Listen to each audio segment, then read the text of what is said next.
offense is working, but hold on.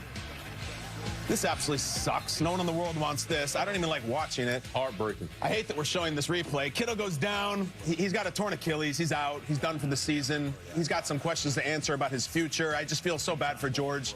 George has always been great to our show and really to every show. He's just awesome. I love it, and hate that he got hurt. All right, A.J. Brown, not a great night. He drops this one. He dropped another one. He was targeted 7 times. He goes face-to-face with his coach. He got Big Dom intervening. I think Big Dom had better hands than A.J. did last night. We'll get into it, all right? Fourth quarter now. The 49ers are trailing. Eagles still winning at home. This is not some disastrous game. This is the play of the night. An absolutely beautiful trick. Watch the catch by McCaffrey. Come on. Over the shoulder. Come on, Willie Mays. Never mind the flag. It was picked up. That's such a beautiful play, and if McCaffrey drops that, it's for nothing. He doesn't. Now it's 19-17. Eagles back in the lead. McCaffrey. CMC. He's so good. He's so good. Big. He was first-team All-Pro in a new category. He could have been in running back as well. Saquon sitting on the sideline.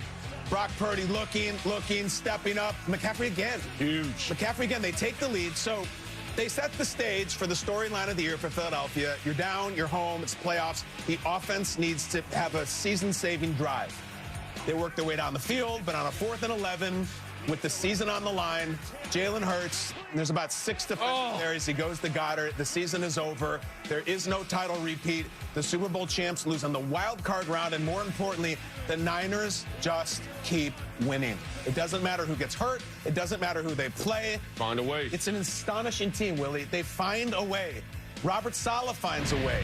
Kyle Shanahan finds. They just find a way. 23-19, they go on. And the Eagles are done. Done. Just like that.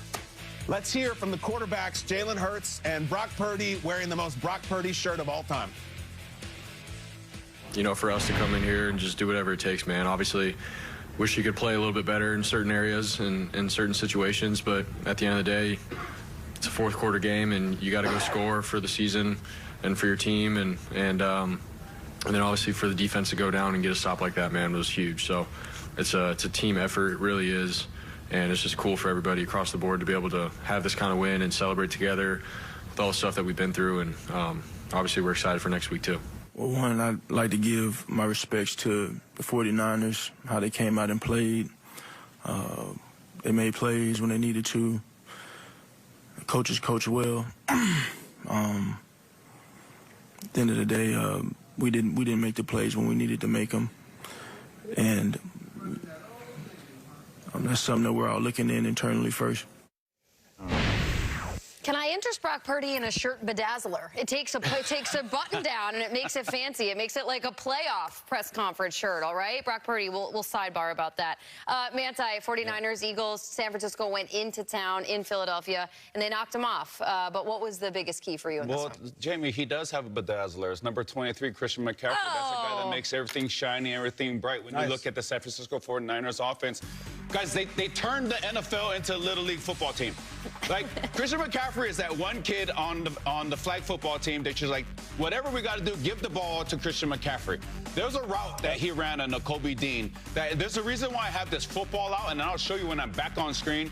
It's back when we was in this one right here.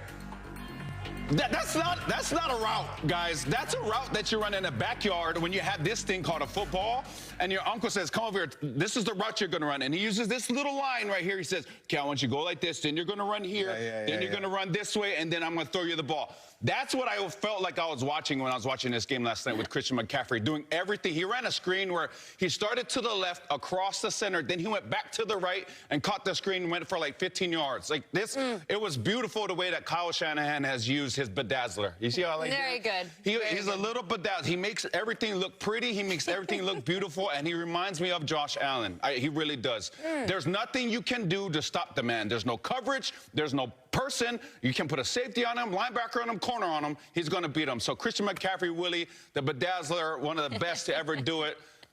I like the man. Yeah, CMC was clutch, man, but there was 2 X factors on the field for the 49ers, and it was DeMarcus Robinson and Juan Jennings. DeMarcus Robinson was huge. These 2 receivers had more production than the whole Eagles receiving crew. And when you talk about what they did, they simply showed up. DeMarcus Robinson, you got to understand, He missed the first 3 games of the season because of suspension. And then he was pretty much a no-show during the season. But yesterday, he was big, man. You talk about that big 61-yard to open up the game.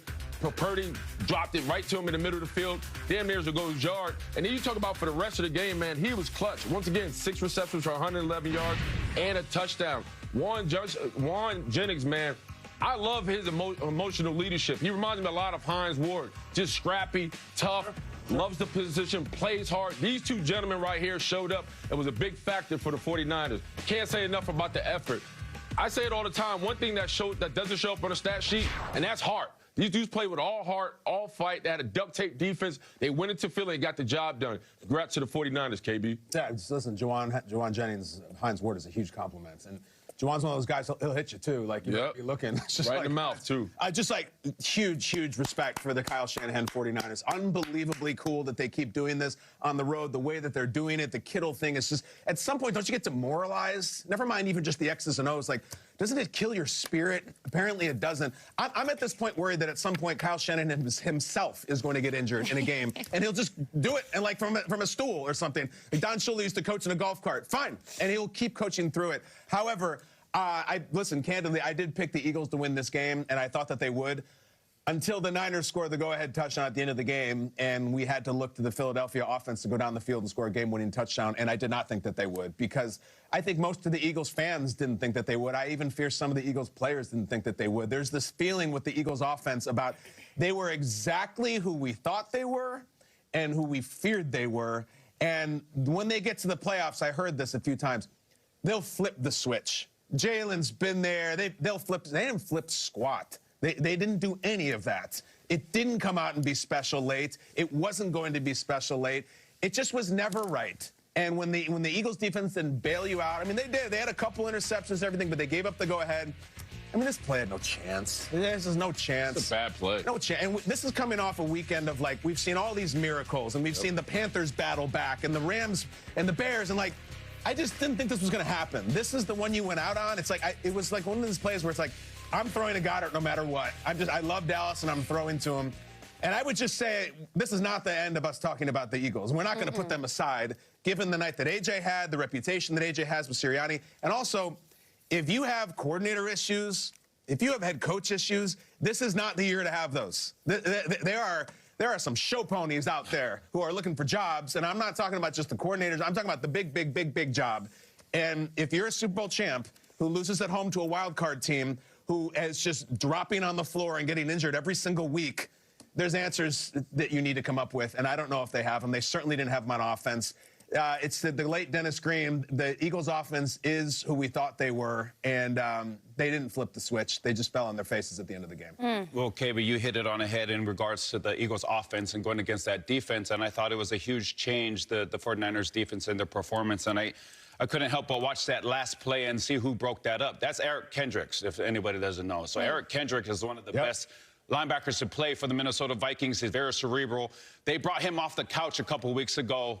It's like how the coach brought up Phillip Rivers off the couch. Like, you have somebody that understands this game, understands every motion, every shift, the expectations of the coach. He can sit back there, and there's a rule that we play on defense as far as the importance of communication. If we're all wrong, we're all right. Meaning, if we all run the wrong play, the same wrong play, we're going to be okay. And I think that when you have all of those young players what the 49ers have on defense, to have a veteran like Eric Kendricks, it reminded me a lot about Phillip Rivers and him just easing all of the angst of the people around him. Like, hey, we're going to be okay. Let's just play ball. And it's just fitting that Eric Kendricks made that play. November 26th, Eric Kendricks was signed to the practice squad for the San Francisco 49ers, and they had to do so because 3 of their top linebackers were not available to them on Sunday. They didn't have Bosa, Fred Warner, Ricky Pearsall, and now Ian Rappaport, our NFL Network insider, with us this morning. Unfortunately, we got to get a George Kittle update from you. What's going on with one of our favorite tight ends in the game? Yeah, nothing good here for the San Francisco 49ers and Pro Bowl tight end George Kittle, who is now out for the season with a torn Achilles. One of these injuries, as soon as you saw that his season was over, and it has been an excellent season, was a Pro Bowler again, has been a frustrating season. 5 games missed with a hamstring injury, missed a game for an ankle sprain, now out with a torn Achilles. 33 years old, making $12.5 million next year. I know Kyle mentioned it. Certainly there are going to have to be some questions asked eventually, not yet for George Kittle. Focus now getting fully healthy and ready. When players have faced this situation in the past, based on the timeline, they've missed the start of the season. Certainly that could be something George Kittle could be looking at 2026. But Kyle, plenty of time to get there. Bad day for George Kittle yesterday. It really was, and we love George. Ian, should you ever get injured on the golf course, I will bring you a bottle of tequila, I promise. I will do it for you. I will be there for Appreciate you. We got more for Ian coming next.